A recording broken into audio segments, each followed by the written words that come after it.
It's a very different world to a year ago when a lot of you were in Glasgow. The most important thing that's happened is the war in Ukraine, which has sent energy prices soaring and caused huge ruction in gas and other energy markets. If I could start with you, Ajay, is it harder to get renewable projects done today than it was a year ago? Interestingly enough, not. Uh, we are seeing an increased interest in investment in solar. The Ukraine crisis has told us that we can't live with fossil fuels. Unfortunately, renewables is not an overnight solution, but for example, till the end of October, there was already as much investment in this field as there was in all of 2021. So we are seeing an increase. But there is a problem. The problem is that the 74% of the investment that occurred in solar last year, $200 billion, 74% of it went to the OECD countries and China. Only 5% went to the entire continent of Africa. This is a huge challenge. So yes, it's happening, but it's amazingly skewed. Damilola, what are your thoughts on that question? Is it getting harder? Yes. I'm taking it from just a supply chain point of view. With fuel pricing rising in developing countries, people are looking for renewable solutions. But what we're looking at timelines of 6 to 9 months to get 3 basic pieces of equipment: solar panels, lithium batteries, and inverters in countries. So that also time where people can buy a gen set and use that instead, that is time we don't have. And one of the things I've been working with Dr. Ajay about is how are we going to get large-scale assembly in certain parts of the world so people don't have to wait. So that is causing a lot of project delay because you sometimes don't know when the equipment will come on ground. But encouraging, I don't like saying anything encouraging after a crisis, is that people are seeing so much more of a demand, especially for solar. And what's driving that increased demand right now? The cost of fuel. Yeah, okay. I mean, at the end of the day, you have to understand that it's really nice when you're in the developed world and you can think about climate and the effects of climate. People in the developing world, when it hits them really bad. And they're not really just thinking about climate. What we try and say is it's an economic business case. It's just as good maths. You need to invest in this. So when we do this a lot, when we talk to a lot of leaders, we show them the jobs they can create. Mm-hmm. We show them the economic value. We show them the direct link to GDP growth. Then we talk about climate. That's just the honest truth. But because by the time you've done all that, it just makes sense to go further. And that's why we're always challenging things. So again, with my continent, Africa, in terms of e-mobility, there were a lot of governments who have policies of changing their diesel vehicles to gas first, to then go electric. And we're like, you have no time to do that. You have to go e-mobility now, unless you'll be left behind. And then you just be that second-hand market for obsolete equipment because you know that this is coming. So it's kind of encouraging and speeding up some of the decisions and policies the government had. So it's getting harder to do projects because of the supply chain issues, but the economics are more compelling than they've ever been. Mm-hmm. And the finance as well. Yeah. Well, I was going to ask you about finance, Ajay. We're in a world of rising interest rates. Is financing these projects getting harder? Financing projects in the OECD countries is not getting harder. It's getting easier because of the price differential of oil and gas, which is now, the oil and gas are much higher and therefore the price differential is larger. The problem is in the developing countries, where investors are, in a sense, afraid to invest. We talked to about 100 investors, and what we heard from them was that the perceptions of risk of investment in developing countries were much higher than in the OECD countries. And for that reason, the International Solar Alliance has just launched a risk management fund, which would provide the kind of payment risk mechanism that would into which projects can buy in, and therefore investors feel comfortable that they have a payer of last resort. This, we hope, will get more money into the developing countries. What's your impression of how easy it is to finance renewable projects right now? I think it's extremely hard. I think it's much harder than any fossil project. And, that's not that's also internationally what is happening on continent. It's much easier to finance fossil projects coming from developed countries into developing countries. So I just find it inexcusable when you can, fund, LNG facilities and things like that, and you have the finance to do that. These are billion-dollar projects on continent or parts of developing world, but then when you say, can you have 50 million from a first loss that could provide power for 3 million people, we can't find that money. That's going a little bit too much, and that's literally the world we're living in right now. Why do you think that institutions feel that way? You've described how compelling the economics are. Why are people not seeing the opportunity? Because people don't understand that you do need some level of subsidy to scale.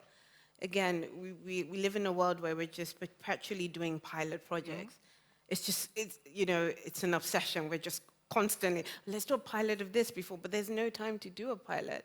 There's no scenario where you can get to your net zero targets and leave 1 billion people in poverty in 2030. There's just no scenario. So if we don't understand our 2030 targets before we even get to 2050, we're lost. And that's what we're trying to tell people, that you have to provide more energy, because if it goes left and all the people who don't have energy in a really, really dirty way, then, all the scenarios are past it. And you can't tell people, oh, don't have energy because we're waiting for the perfect solution for you, because it's affecting their day-to-day lives. Ajay, what can the industry do to convince institutions that they should be financing these projects at scale in the developing world? 2 very simple things. The first is learn what is the narrative in the country. As Damilola said, in some countries, it's the fact that you don't import diesel more or import it less. The second could be that you're creating jobs. A third could be that you're cleaning up the local environment. Those are the things which drive change. As Damilola said, it's not climate change. The second thing is that these require business models that are new.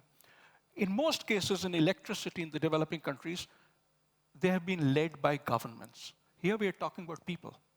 And therefore, learning how the Unilevers of the world have lived for years on a relationship with people.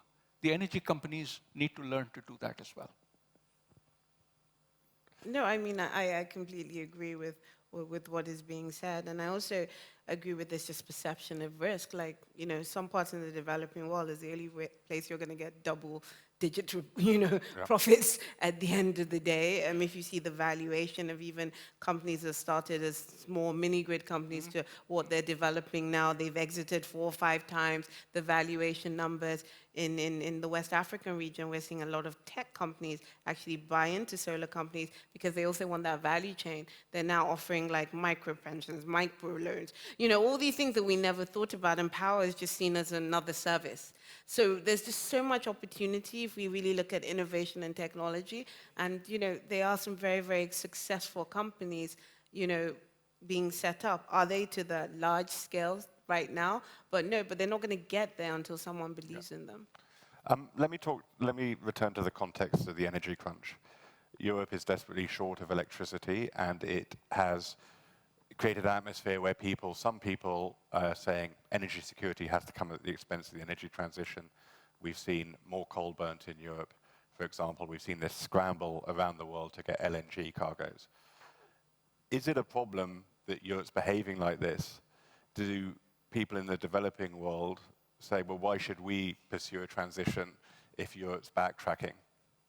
What's your perception? Well, very, very simply, if you put in investments in fossil fuels today, it will take 5 years, 10 years, but more probably 25 or 30 years to get your investment back. You're locked. On the other hand, the global climate crisis will tell you in 10 years, stop all investment, stop using fossil fuels. You've got a sunk investment. That won't work. So, as Damilola was saying, we need to make the transition once. We don't have the luxury of making it twice. If you're investing, invest in green. But do you think there's an issue of hypocrisy here, Damilola, that the developed world is not practicing what it preaches to the rest of the world? Absolutely. Yeah. It's the most hypocritical thing ever. right? Because you're telling other countries that they have to do something you're not doing yourself. And it makes it very difficult for our jobs when we do go to heads of states and they're like, I have all these natural resources, and you're saying I shouldn't use it, but you're using the same. And we're like, no, no, do this instead. But there's no financing coming either, because obviously Europe is in a crunch. So we have to recognize that, right? I think it would be wrong not to recognize that. And we can't put everything on energy security for the next how many years. You know, you have to think about this. The countries with the most money in the entire world have not transitioned yet, right? And then for some reason, they're saying the poorest countries will leapfrog. How? You know, that's all I ever ask anybody. How? It's not about technology. Technology is there to provide power to anybody in the world now, not 10 years, 5 years. It's right here. So you're not going to leapfrog without money. So you have to show by example. It is not right. It's like the issue when we had with fossil fuel subsidies or electricity subsidies and everything. You just get rid of your subsidies, get rid of your subsidies. Yeah. And then subsidies just come back, you know, in different forms and different names. That's not okay. And it shouldn't be accepted. Are there examples where you feel that the countries where you're working, there has been backtracking over the last year because of the things that we're talking about? I think you have to understand as well, because the crisis is just so bad in Ukraine, you understand why all these resources are going there. So you can't really say, oh, why are they going there and elsewhere? But you have to understand that that has caused a lot of damage to aid projects that were funded.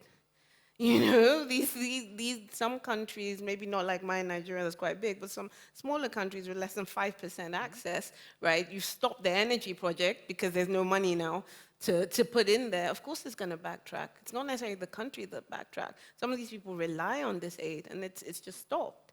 It's just stopped coming. So when we talk about sanctity of contract as well, and all these policies and everything we want the developing world to do, we have to be able to do that in the developed world. Ajay? So, as I said, narratives are important. The first projects will be pilot projects. We have lost a lot of time that the earlier aid projects were quote unquote one of a kind and were out there on their own. But projects create policies. It's not the other way around. No. Once policymakers see that projects bring in benefits, then they will be willing to put in the policies that get in a second project, a fifth project, and a 100th project.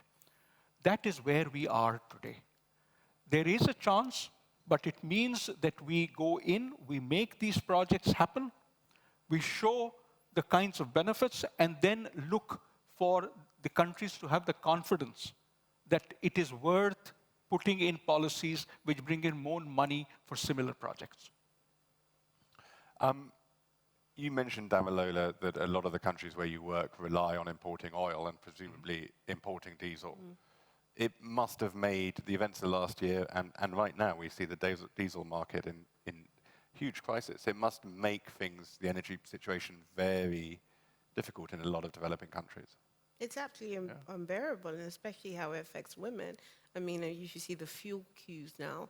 You know, I'm sure if we track mortality rates, we're going to see something going upwards during this period, which is really, really bad as well. But it's an unbearable place to be in sometimes. And, you know, I'm from Nigeria, I'm from Lagos, and we're considered fairly rich on the continent. And I see the direct impact of, you know, just going around Lagos and just seeing how people are actually suffering, which I had not seen, you know, going around, like, you know, and then I have a lot of family that have businesses and marketing, and they're like, we can only go to work for 2 hours a day because that's the only time we can turn on our generating sets. So there's so much trickle down on the economic impact that many people just don't understand, because it doesn't matter what happens, there is going to be power in some of these communities. The other ones, they have to decide on when there's going to be power supply. What is my best place to work? You know, when can I get food? There's so many things that rely on this. So it's a very terrible situation right now. I think it's important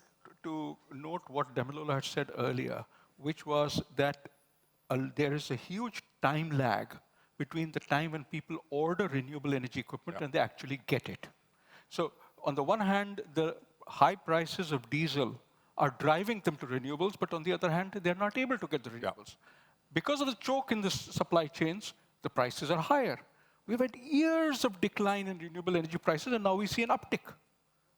But this is because we depend on imports from one country.